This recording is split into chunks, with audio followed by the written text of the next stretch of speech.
August 12, 1977, Baptist Memorial Hospital, Memphis, Tennessee, 3rd floor, private wing, 2:47 a.m. A hand reaches across the hospital bed rail, trembling, cold, looking for something, for someone. The fluorescent lights hum, the monitor beeps, the air conditioning rattles in the vent. Elvis Presley lies in bed 307, alone. Not the way the world imagines him, not surrounded by fans or family or fame, just alone. And reaching. A nurse walks down the corridor, white shoes on linoleum, soft steps. She's done this shift 1,000 times, checked vitals, administered medication, watched patients sleep. But when she enters room 307, something stops her. Not the machines, not the charts, the look in his eyes. He sees her, really sees her. His hand still extended, palm up, waiting. She moves closer. His fingers close around hers, gentle, desperate. His lips move. 3 words. A question. Not what you'd expect from Elvis Presley. Not a demand, not a complaint. A question so human, so vulnerable, so heartbreaking, that 47 years later, it still echoes. What happens in the next 17 minutes will break your heart, but it will also restore your faith in who Elvis really was. Not the legend, the man. Here is the story. The nurse's name is Marion Koch, 32 years old, born in Jackson, Tennessee, graduated from nursing school in 1967, Baptist Memorial Hospital, 10 years of night shifts. She's seen everything: heart attacks, overdoses, car accidents, death, life, everything in between. But she's never seen Elvis Presley up close. Not like this. Room 307 is supposed to be routine. Patient admitted for exhaustion and hypertension. Standard protocol. IV fluids. Monitoring. Rest. The chart says, Presley, Elvis A., but no special instructions. No warnings.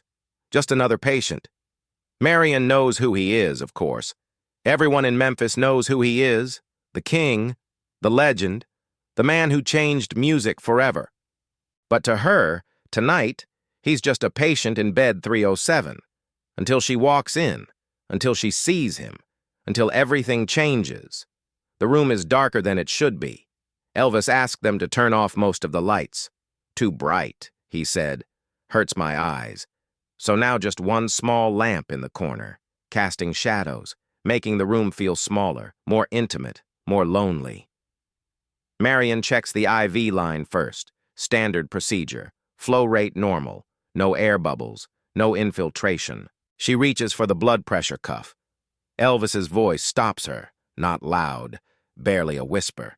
Miss? She turns. He's looking at her, really looking, not through her, at her. Yes, Mr. Presley? His hand moves, reaches toward her. Can you stay, just for a minute? Marion pauses. She has 6 other patients on this floor. Medications to dispense, charts to update, a routine to maintain. But something in his voice, something she's heard before, in other patients, in other rooms, in other moments. Fear. She pulls the chair closer to the bed. Sits down. Of course. Elvis's hand finds hers again. His grip is weak. Not the grip of a 42-year-old man. The grip of someone much older, much more fragile.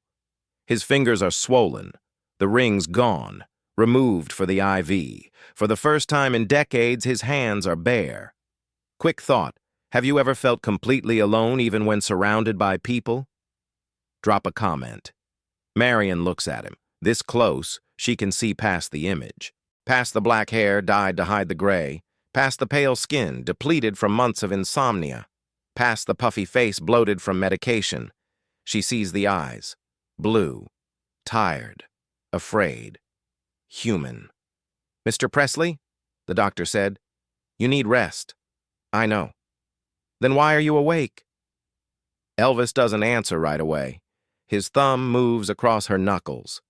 Unconscious gesture. Like he's afraid she'll disappear. Do you have family, miss? Kaka. Marion Koch. Do you have family, Marion? She nods. Husband? 2 kids, boy and a girl. Elvis smiles. Small, genuine. That's nice. Real nice. You go home to them after your shift? Yes, sir. What time? 7 a.m. And they're awake? The kids, maybe. My husband makes them breakfast. Elvis nods, stares at the ceiling. That's real nice. Marion waits. She's learned in 10 years of nursing that silence speaks, that sometimes patients need to find their words, that rushing them only makes them retreat. So she sits and waits and holds his hand. The monitor beeps. Steady rhythm. Heartbeat. Proof of life. Finally, Elvis speaks. I got a daughter, Lisa Marie. She's 9 years old. Marion has read this in magazines, seen photos, the beautiful little girl with dark hair and her father's eyes. She must be wonderful. She is. Silence again. Then, I don't think I've been a good father. Marion's trained response would be reassurance. Automatic comfort. I'm sure that's not true, but something stops her. The rawness in his voice. The truth he's trying to speak. So instead she asks, why do you think that? Elvis's eyes close. I'm never there. I mean, I'm there sometimes, but not really there. You know?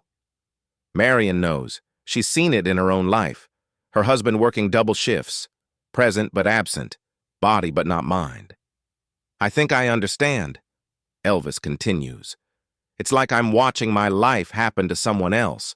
I see myself with her, playing, talking, reading stories. But it's like I'm not really in the room, like I'm performing being her dad. Not being her dad, his voice cracks. Does that make sense? It does. Silence. The air conditioner rattles. The light in the corner flickers. The hospital hallway is quiet. Most patients sleeping. Most visitors gone home. Most of the world not knowing Elvis Presley is lying in room 307, pouring his heart out to a nurse he just met. Marion Koch grew up in Jackson, Tennessee, small town, population 5,000. Her father worked at the lumber mill. Her mother cleaned houses. Marion was the oldest of 5 children. Responsibility came early, cooking dinner at age 10, changing diapers at 11, helping with homework at 12. By the time she was 16, she knew she wanted to help people. Really help them. Not just survive, thrive. So she applied to nursing school, got in, worked nights at a diner to pay tuition, graduated top of her class. The same year Elvis married Priscilla. The same year the world was changing. Vietnam, protests, revolution. But Marion wasn't thinking about any of that. She was thinking about patience, about healing, about presence. Her first job was geriatric care, nursing home in Memphis, old people dying slowly, families visiting less and less, loneliness as thick as the smell of antiseptic. Marion learned something there, something the textbooks never taught. Medicine treats the body, but presence heals the soul, and sometimes presence is all you can give. She transferred to Baptist Memorial in 1970. Better pay. More challenging cases. Variety. Night shift because it paid more. Because her husband worked days. Because someone had to be home with the kids.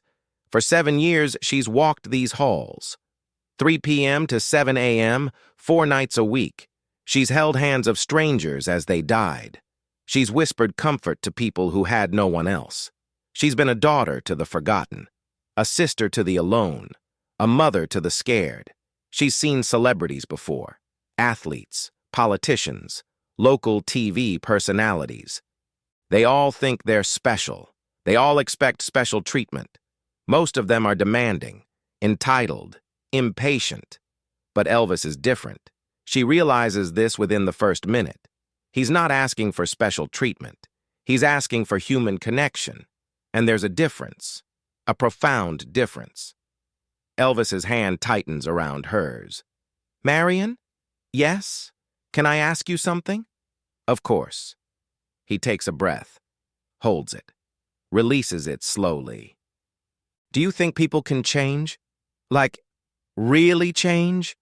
Not just promise to change, but actually do it? Marion considers the question. She thinks about her patients. The alcoholic who finally got sober at 63. The abusive husband who broke down crying and meant it. The mother who abandoned her kids and came back 20 years later. Different. She thinks about herself.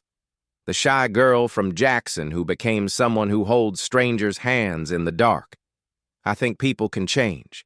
Yes, but I think it's hard. And I think it requires help. Elvis nods. His eyes are wet. I want to change. I want to be the father Lisa Marie deserves. The husband Priscilla needed. The man my mama raised me to be. But I don't know how. I don't know how to stop. Stop what? Everything. The pills, the eating, the performing, the pretending. All of it.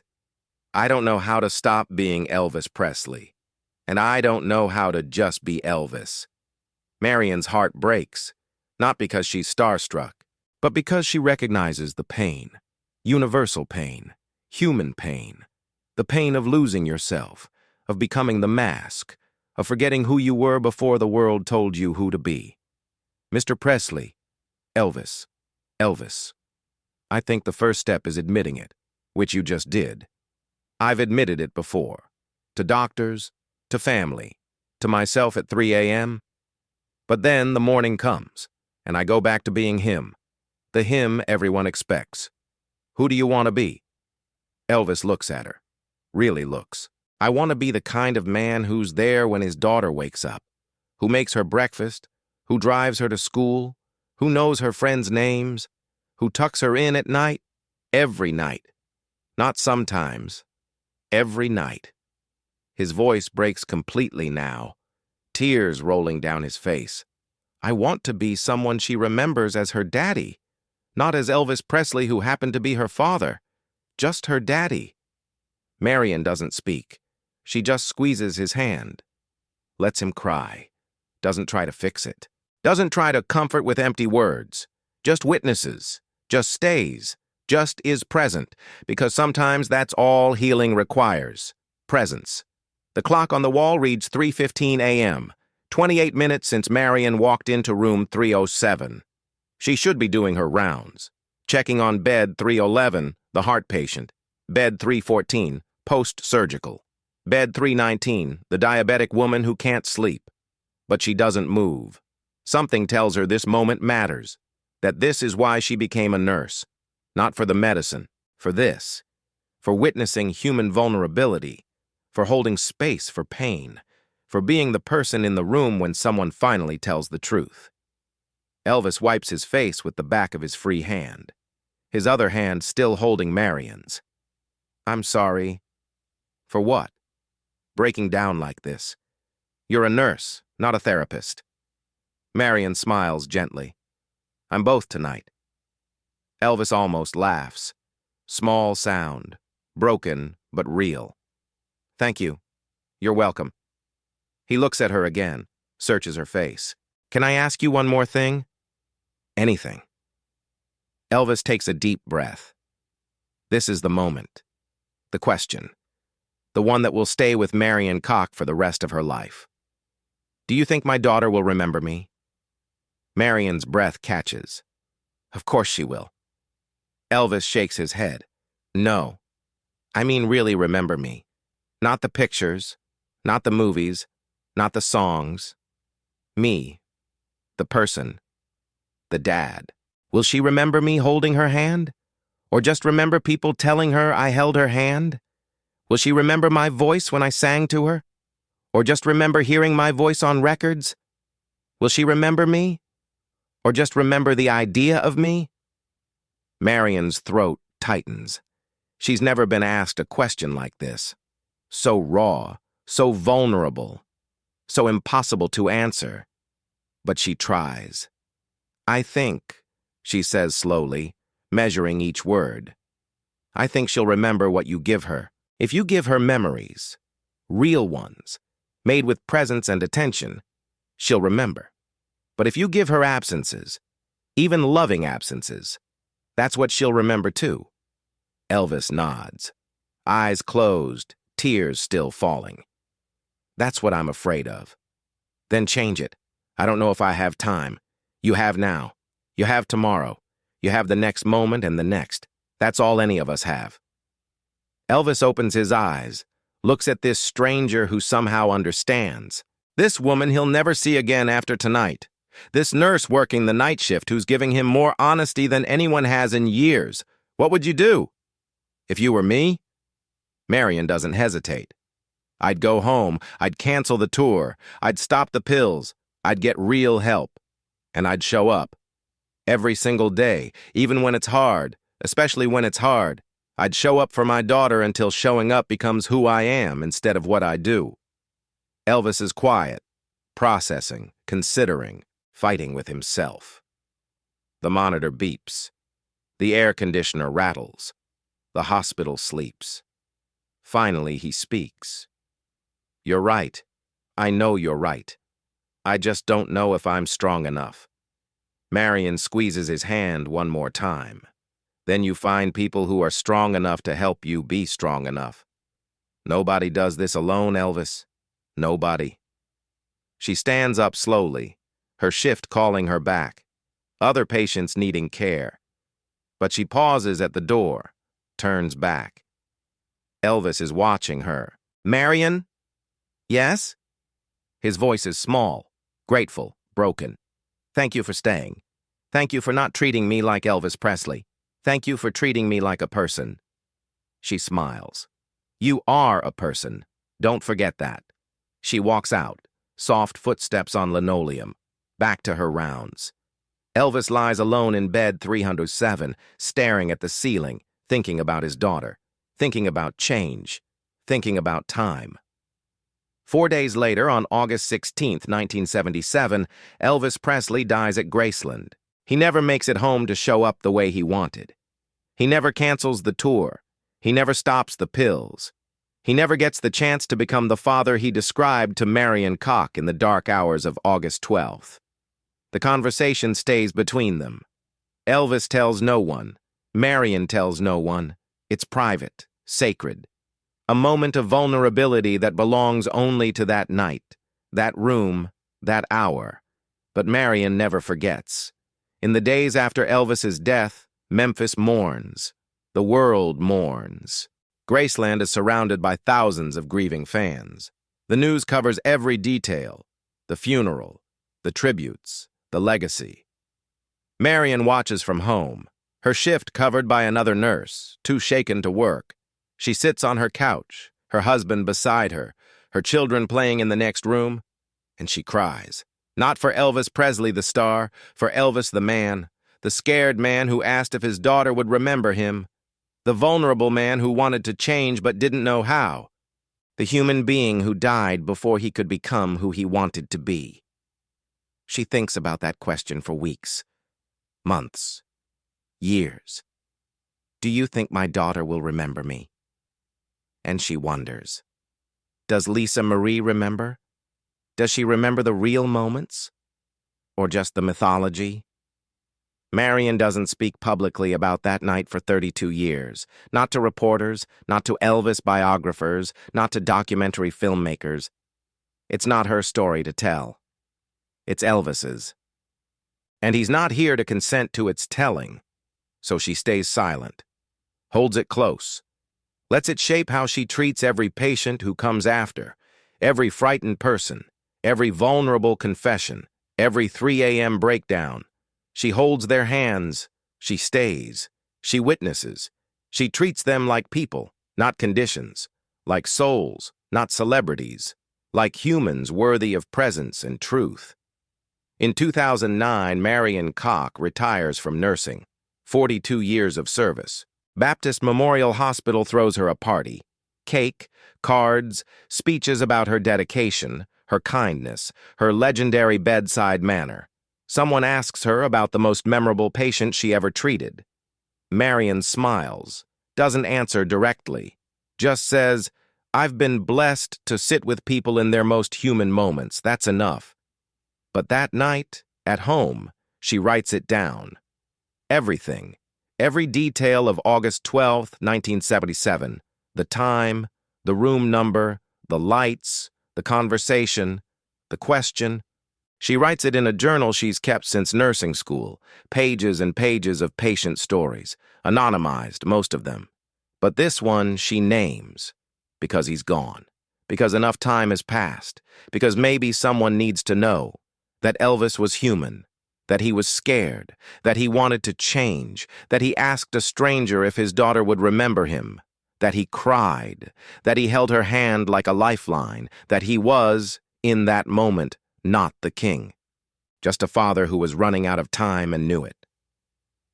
Marion Koch dies on February 3, 2018, 73 years old, surrounded by her family, her husband of 51 years, her 2 children, her 5 grandchildren, peaceful, at home, the way she always hoped.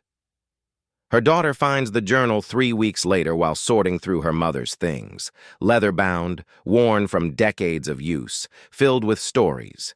She reads the entry dated August 12, 1977, reads it twice, then calls her brother. They debate what to do with it. Their mother never spoke of this publicly, never sought attention, never tried to capitalize on her connection to Elvis. But maybe that's exactly why the story matters. Because it's not about Marion. It's about Elvis. The real Elvis. The one who existed in the gaps between performances. In the quiet moments. In the dark hospital rooms. The one who was terrified of being forgotten by his own daughter. In March 2019, they donate the journal to the Memphis Music Hall of Fame with specific instructions. The journal can be archived, researchers can access it, but it cannot be commercialized. No movies, no TV specials, no exploitation, just preservation, just truth. The journal sits now in climate-controlled storage. Catalog number MM 2019-047, available to serious researchers by appointment. Marion's handwriting still clear after all these years, her words still powerful, still heartbreaking. Do you think my daughter will remember me? That question, that singular, devastating question. Quick thought, have you ever worried about how you'll be remembered by the people you love? Drop a comment. Lisa Marie Presley never knew about that conversation. Marion never told her, never reached out. Never wanted to burden her with one more story about her father's pain. But maybe she didn't need to be told. Maybe she knew, in her own way. Because when Lisa Marie spoke about her father in interviews over the years, she always emphasized the small moments, the private moments, the times he was just dad. Not Elvis, just dad. Reading her bedtime stories in funny voices, driving her around Graceland in golf carts, letting her stay up late to watch movies with him, playing with her in the pool, making her laugh, being present, when he could be, when the pills and the schedule and the performance allowed.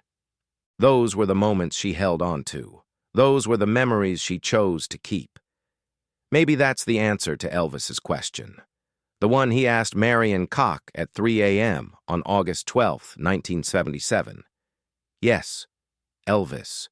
Your daughter remembered you, not perfectly, not without pain, not without the complicated grief of loving someone who was both extraordinary and ordinary, both present and absent, both superhuman and all too human. But she remembered you, the person, not just the legend. Lisa Marie Presley died on January 12, 2023. 54 years old. Cardiac arrest. Too young. Like her father. Some patterns repeat. Some pain passes down. Some losses are generational. But so is love. In her final interview, given 6 weeks before her death, Lisa Marie was asked what she missed most about her father. She didn't mention the fame, the music, the money, the Graceland. She said, his laugh, the sound of his voice calling me Yittle. The feeling of being his whole world, even if only for a moment. Even if only for a moment. That's what Elvis feared. That's what he confessed to Marion. That he was giving Lisa Marie moments instead of a lifetime. Performances instead of presence. And he was right to worry. But he was also wrong. Because moments matter. Moments accumulate. Moments become memory. And memory becomes legacy. and legacy becomes love. Elvis Presley wasn't a perfect father. He knew it. Lisa Marie knew it. The world knows it. But he was her father. And in the moments when he showed up fully, completely, humanly, he was enough. That's the tragedy Marion witnessed. Not that Elvis failed, but that he couldn't see his own success. Couldn't see that the moments he gave were the moments that mattered. Couldn't see that his daughter's love for him wasn't conditional on perfection, just on presence, and he gave her enough presence to be remembered, enough to be loved, enough to matter. Marion understood this. Sitting with him in that hospital room, holding his hand, listening to his fears. She understood that what he was really asking wasn't, "Will my daughter remember me?" but "Am I enough?" And the answer she gave him was true. You are enough. If you choose to show up, if you choose to change, if you choose to be present, you are enough. He didn't change. Not in the 4 days he had left. Not in the ways he desperately wanted to. But maybe that conversation changed something anyway. Maybe in those final days he called Lisa Marie more, held her closer, tried harder. Maybe Marion's words gave him one last burst of clarity, one last attempt at being the father he wanted to be. We'll never know, but we know this. We know that on August 12, 1977, at 3:15 a.m., Elvis Presley held a stranger's hand and asked the most human question imaginable. Will I be remembered? Not by history, by love. And the answer is yes, always yes. You will be remembered, Elvis. Not just for the music, not just for the legend, but for the moments. The imperfect, beautiful, heartbreaking moments when you were just a father who loved his daughter. And that's enough. That will always be enough. Marion Koch knew that. Lisa Marie knew that. And somewhere in whatever comes after, maybe Elvis knows it too. The journal remains, the story preserved, the question documented. A reminder that legends are human, that fame doesn't erase fear, that even kings need someone to hold their hand in the dark and tell them the truth, that sometimes the most important conversations happen at 3 a.m. in a hospital room between a star and a stranger, that vulnerability is courage, that asking for help is strength, that admitting you're scared doesn't make you weak. It makes you human, and being human is enough. It always has been. Rest well, Elvis. Your daughter remembered you. The nurse remembered you. The world will remember you, not just as the king, but as the man who asked if he was enough. And the answer was always yes. And unfortunately, they don't make men like Elvis Presley anymore.